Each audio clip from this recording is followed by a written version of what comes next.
UAE के राष्ट्रपति शेख मोहम्मद बिन जायद, जो किसी को रिसीव करने एयरपोर्ट नहीं जाते हैं, वो प्रधानमंत्री मोदी को रिसीव करने के लिए सीधे फ्लाइट के दरवाजे पर पहुंच जाते हैं।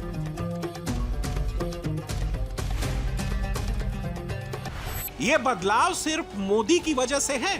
12 साल में जो बदला है उसको देखकर पाकिस्तान बहुत जलने लगा है।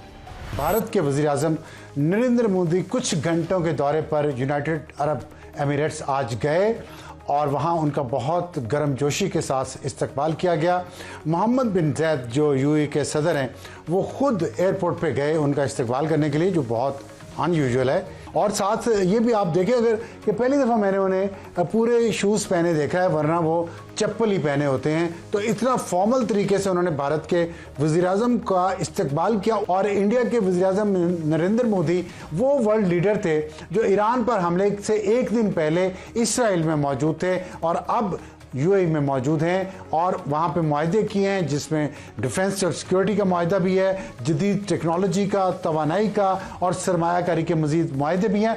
$5 अरब यूएई इंडिया में इन्वेस्ट करेगा फौरी तौर पे। 2014 से पहले भारत पाकिस्तान से बात करता था। पाकिस्तान बात के साथ आतंकवादी हमला करता था, लेकिन अब पाकिस्तान से कोई बात नहीं होती। अब अगर पाकिस्तान गोली चलाता है तो उसको मिसाइल से जवाब मिलता है। 12 साल में पाकिस्तान को एक्सपोज कर दिया है। जिन इस्लामिक मुल्कों का नाम पाकिस्तान दिन रात रटता था, वहां पर अब मोदी का नाम गूंजता है। इस बार इंडिया के प्राइम मिनिस्टर मोदी का जो वेलकम हुआ है एयरपोर्ट पर, that is astounding, unprecedented reception and welcome. Why? क्योंकि जो प्रेसिडेंट ऑफ यूएई हैं वो खुद एयरपोर्ट गए और एयरपोर्ट की सीढ़ियों पर जाकर उन्होंने नरेंद्र मोदी को रिसीव किया। 12 साल पहले 16 मई 2014 को हिंदुस्तान में सत्ता बदली थी। हिंदुस्तान में पहली बार बीजेपी की पूर्ण बहुमत की सरकार बनी थी। 16 मई 2014 को नरेंद्र मोदी के नाम पर हिंदुस्तान ने मुहर लगा दी थी। 12 साल पहले देश के एक फैसले ने आज पूरी दुनिया बदल दी। आज 16 मई है। आज से 12 वर्ष पहले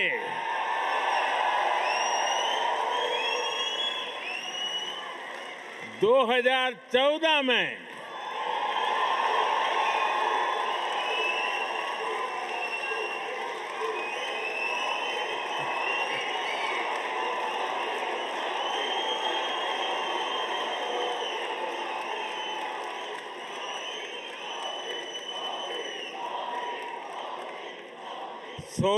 मई 2014 कुछ खास हुआ था।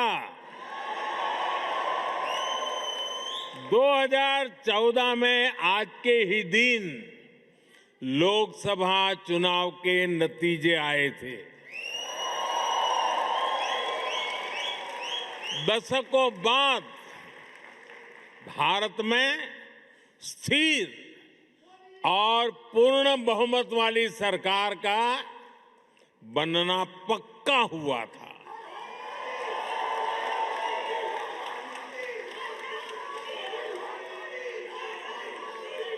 एक वो दिन था और एक आज का दिन है। कोटि कोटि भारतवासियों का विश्वास मुझे न रुकने देता है और न थकने देता है। ये नॉन स्टॉप चले ही जा रहा है। 2014 से पहले आज की तस्वीर कौन सोच सकता था? नरेंद्र मोदी का अब मुकाबला राहुल गांधी या अखिलेश यादव से नहीं रहा। 12 साल में नरेंद्र मोदी वर्ल्ड लीडर बन चुके हैं। डोनाल्ड ट्रंप भी मोदी का लोहा मान चुके हैं। मोदी ने वर्ल्ड ऑर्डर बदल दिया है। नरेंद्र मोदी अब क्या करने वाले हैं? क्यों दुनिया की नजर एक बार फिर मोदी पर टिकी है? मोदी अब कौन से मिशन पर निकले हैं? क्यों यूरोप को मोदी का इतनी बेसब्री से इंतजार था? 15 से 20 मई ये 6 दिन हिंदुस्तान के लिए बहुत अहम हैं। आज की दुनिया किस तरह नई नई चुनौतियों से जूझ रही है। पहले कोरोना आया, फिर युद्ध होने शुरू हो गए और अब आज की एनर्जी क्राइसिस है। ये दशक दुनिया के लिए आपदाओं का दशक बन रहा है। हम सभी देख रहे हैं, अगर ये स्थितियां तेजी से नहीं बदली गई तो बीते अनेक दशकों की उपलब्धियों पर पानी फिर जाएगा। दुनिया की बहुत बड़ी आबादी फिर से गरीबी के दलदल में चली जाएगी।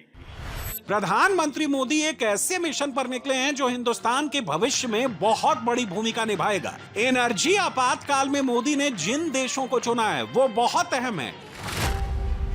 15 मई को सबसे पहले प्रधानमंत्री मोदी यूएई गए, उसके बाद वहां से नीदरलैंड, 17 मई तक वहां रहेंगे। 17 मई को नीदरलैंड से स्वीडन रवाना होंगे। 19 मई को नॉर्वे पहुंचेंगे। नॉर्वे से सीधे इटली जाएंगे, जहां पर 20 मई तक रुकेंगे। यूरोप के इन 4 देशों से भारत का $55 अरब से ज्यादा का द्विपक्षीय व्यापार है। इस वक्त दुनिया के 3 बड़े लीडर बड़ी डील मिशन पर हैं। अमेरिकी राष्ट्रपति डोनाल्ड ट्रंप भी चीन गए थे, वहां से खाली हाथ आ गए। चीन और अमेरिका के बीच कोई बड़ा समझौता नहीं हुआ, न बात बनी। दुनिया बहुत बड़े चक्रव्यूह में फंस गई है। दुनिया के बड़े बड़े देश इस चक्रव्यूह में फंस चुके हैं, लेकिन इस चक्रव्यूह में भारत नहीं फंसेगा, क्योंकि इस चक्रव्यूह को तोड़ना नरेंद्र मोदी को आता है, जिसका पहला चक्र नरेंद्र मोदी ने तोड़ना भी शुरू कर दिया है। महज 120 मिनट में भारत ने यूएई के साथ $5 अरब का निवेश समझौता कर लिया। यूएई की बात आगे करेंगे, लेकिन पहले बात नीदरलैंड दौरे की, जहां मोदी एक खास मकसद के साथ गए। भारतीय बिजनेस के लिए यूरोप में प्रवेश का नेचुरल गेटवे नीदरलैंड बनेगा। इस वक्त दुनिया में सबसे बड़ी चुनौती सप्लाई चेन है। स्ट्रेट ऑफ हॉर्मुज ब्लॉक है और इसकी वजह से पूरी दुनिया की सप्लाई चेन गड़बड़ा गई है। जो आज स्ट्रेट ऑफ हॉर्मुज में हुआ है, वो कल किसी और स्ट्रेट में कोई और कर सकता है। इसके लिए भारत और नीदरलैंड ऐसी सप्लाई चेन पर काम कर रहे हैं जिसको ना कोई रोक सके ना कोई तोड़ सके। साथियों, ऐसी वैश्विक परिस्थितियों में आज दुनिया रेजिलिएंट सप्लाई चेन की बात कर रही है, और तब भारत और नीदरलैंड मिलकर एक ट्रस्टेड, ट्रांसपेरेंट और फ्यूचर रेडी सप्लाई चेन बनाने में जुटे हैं।